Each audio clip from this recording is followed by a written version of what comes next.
motor PCX. Yang punya motor PCX jangan meremehkan suara beletak pada area speedy.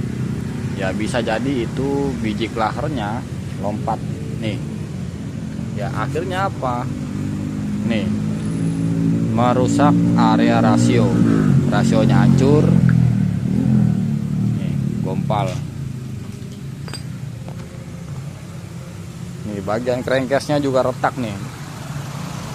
Mana tadi tuh lagi di